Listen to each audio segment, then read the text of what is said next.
നമ്മളെ പുച്ഛിച്ച് അവഹേളിച്ച് സംഭവങ്ങൾ ഇവയെല്ലാത്തിനെയും ഓർത്തുകൊണ്ട് നമുക്ക് അന്നൊന്ന് സ്തുതിക്കുകയും ആ സ്തുതിക്കുമ്പോൾ നന്നായിട്ട് അതെല്ലാം പിതാവിന് തന്നെ ദൈവത്തിന് തന്നെ സമർപ്പിക്കുകയും ദൈവകരങ്ങളിൽ ഇത് സ്വീകരിക്കുകയും ദൈവത്തിന് വേണ്ടി സമർപ്പിക്കുകയും ചെയ്തുകൊണ്ടൊന്ന് നമുക്ക് എന്ന് എഴുന്നേറ്റ് നിന്നാണ് സ്തുതിക്കാം.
അപ്പോസ്തലന്മാരോട് പറഞ്ഞു, എനിക്ക് ലഭിച്ചിരിക്കുന്ന ഈ പാനപാത്രം ഞാൻ കുടിക്കേണ്ടതല്ലയോ? എനിക്ക് അനേകവൃദ്ധം മാലാഖമാരെ ഒഴിച്ച് എനിക്കിതിൽ നിന്ന് രക്ഷപ്പെടാമായിരുന്നല്ലോ. എന്നാൽ ഞാൻ കുടിക്കേണ്ട ഈ പാനപാത്രം ഞാൻ തന്നെ കുടിക്കേണ്ടയോ? അത് ഈശോയെ, ഞങ്ങൾ ഓരോരുത്തർക്കും അനുവദിച്ചു തന്നിട്ടുള്ള പാനപാത്രത്തെ കാണാനുള്ള ജ്ഞാനം നൽകണേ. വിശ്വാസത്തിൻ്റെ യേശുക്രിസ്തുവിൻ്റെ യഥാർത്ഥ വീര്യമുള്ള വിശ്വാസിയായ ഒരു ശിഷ്യൻ എന്നുള്ള നിലയിൽ യേശു സ്വീകരിച്ച പാനപാത്രത്തിൻ്റെ പങ്ക് നാം സ്വീകരിക്കേണ്ടയോ?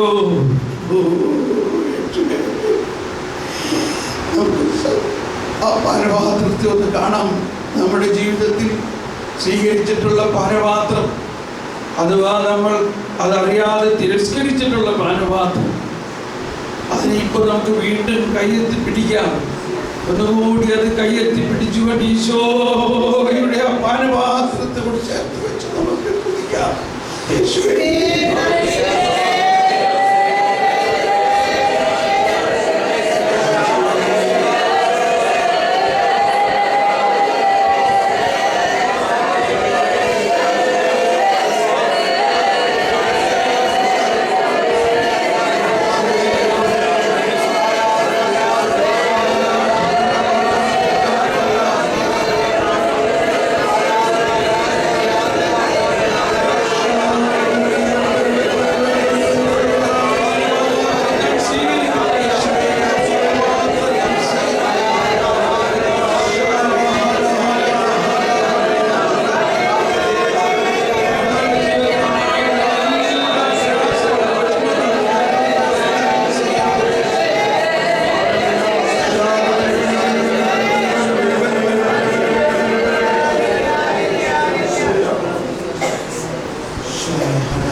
കുരിശിന്റെ ചുവട്ടിൽ മാതാവ് നിൽക്കുമ്പോൾ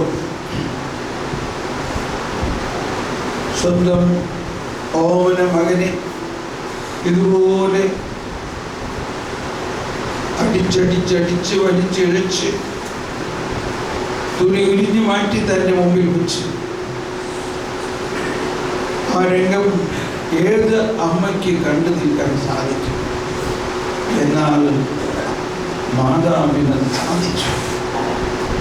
അതാണ് കരുത്ത്, വിശ്വാസത്തിൻ്റെ വീരോചിതമായ കരുത്ത്.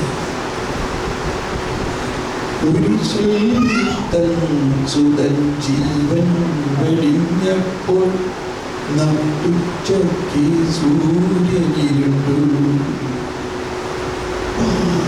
പിളർന്നു ഭൂമി കുലുങ്ങി കുലുങ്ങാതെ അമ്മ ഇതാ സുതനോടൊപ്പം.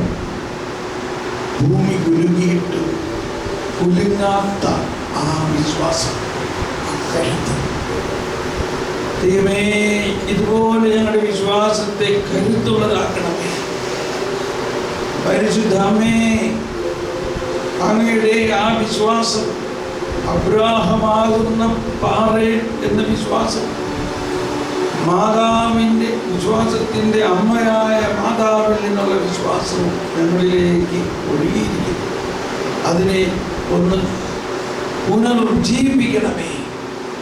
ആ കരുത്ത്, സകല പ്രതിസന്ധികളിലും കർത്താവ് നമ്മളുടെ കൂടെ ഉണ്ടെന്നുള്ള കരുത്ത്, നമുക്ക് അതിനുവേണ്ടി ഒന്നുകൂടി ശ്രദ്ധിച്ച് പ്രാർത്ഥിക്കാം. അങ്ങനെ നമ്മുടെ വിശ്വാസത്തിന് കരുത്തുള്ളതാക്കാൻ നമുക്ക് സ്വതന്ത്രമായി ശ്രമിച്ചു പ്രാർത്ഥിക്കാം.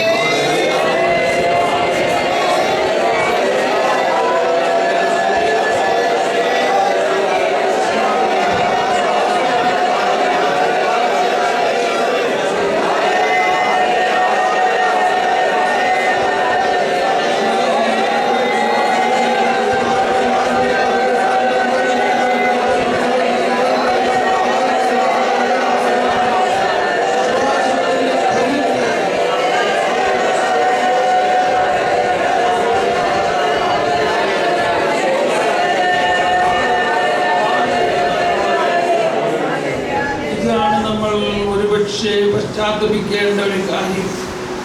നമ്മൾ മാതാവിനെ വളരെയധികം ബഹുമാനിക്കുന്നുണ്ടെങ്കിലും കഷ്ടതകളും ബുദ്ധിമുട്ടുകളും തകർച്ചകളും വരുമ്പോൾ നമ്മൾ മാതാവിനെ അനുകരിക്കുന്നുണ്ടോ?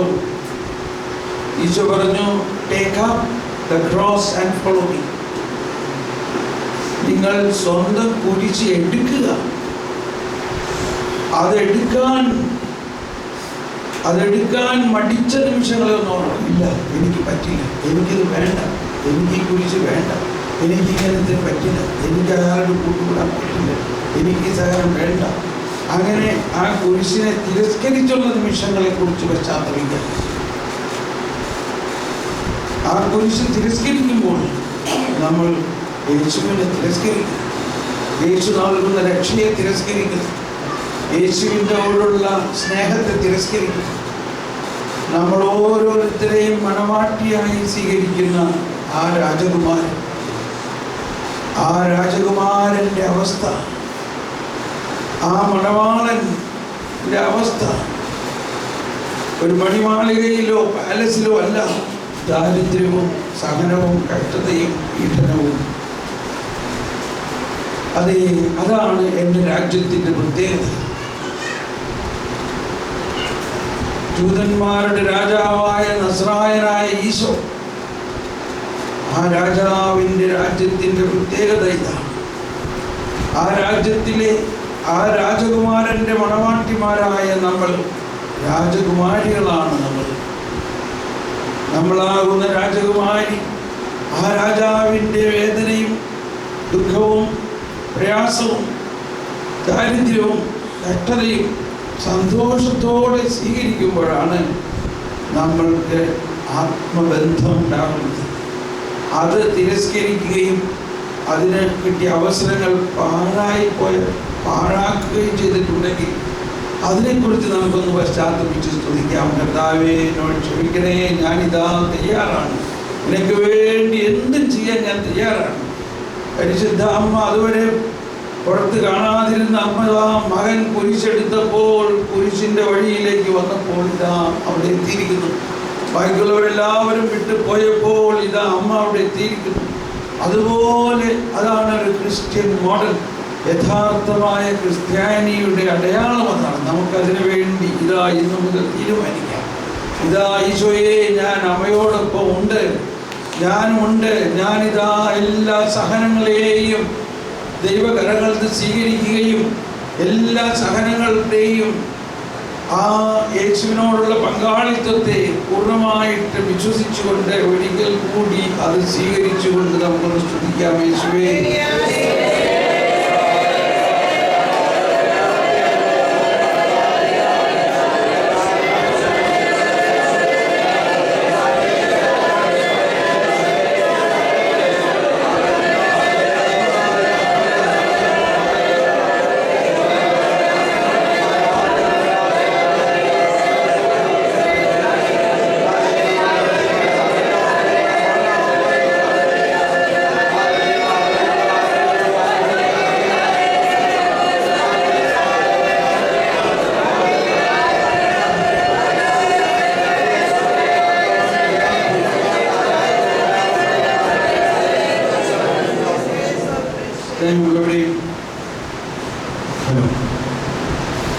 നമ്മൾ ഈ ധ്യാനത്തിൻ്റെ പ്രത്യേകത, ഇതൊരു വളർച്ചാ ധ്യാനമാണ്.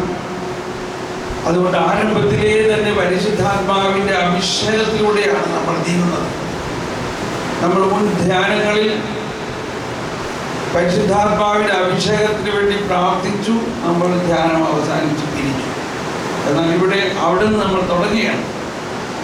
അതുകൊണ്ട് നമ്മളിപ്പോൾ പരിശുദ്ധാത്മാവിൻ്റെ കൂടുതൽ അഭിഷേകത്തിന് വേണ്ടി പ്രാർത്ഥിക്കുന്നു. അഭിഷേകം എന്ന് പറയുമ്പോൾ അത് മുകളിൽ നിന്ന് വരുന്ന എന്തോ ഒരു ഒഴുക്കായിട്ട് നമ്മുടെ മനസ്സിൽ തോന്നിയേക്കാം. പക്ഷെ അതിലുപരി ആ മുകൾ എന്ന് പറയുന്നത്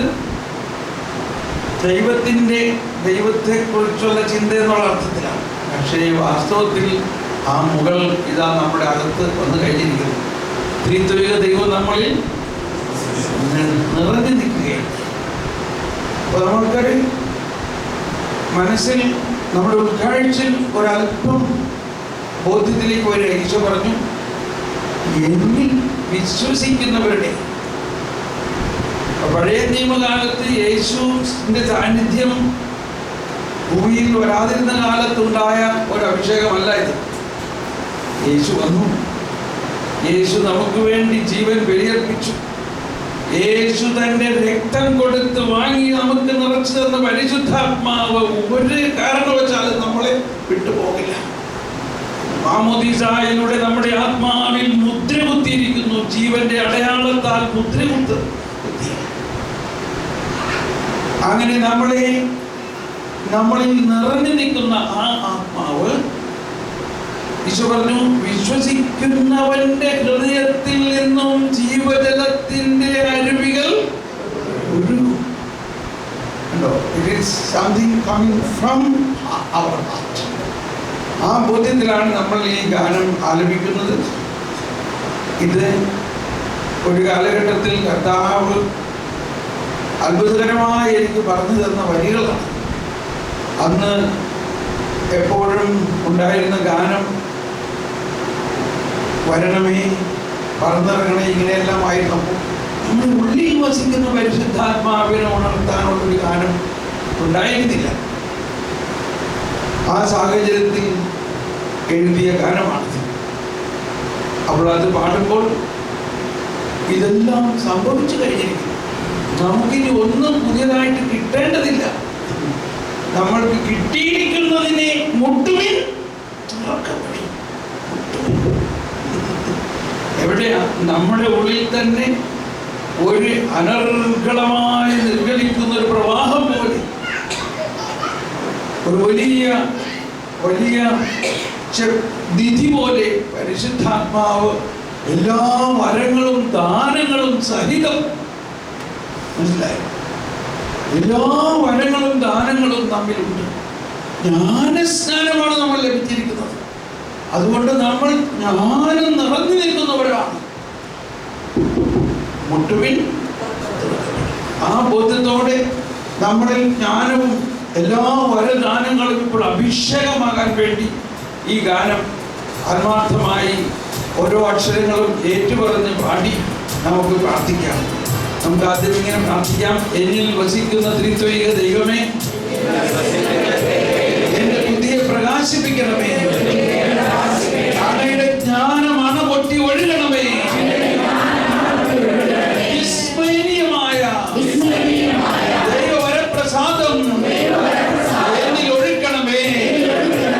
ദൈവമേ, അങ്ങയുടെ രഹസ്യങ്ങളിലേക്ക്, ദൈവരാജ്യത്തിന്റെ രഹസ്യങ്ങളിലേക്ക് എന്നെ നയിക്കണമേ. എന്റെ ആത്മാവിനെ പ്രകാശിപ്പിക്കണമേ. ആത്മാവേ, പരിശുദ്ധാത്മാവേ, എന്നിൽ കത്തി പടരണമേ.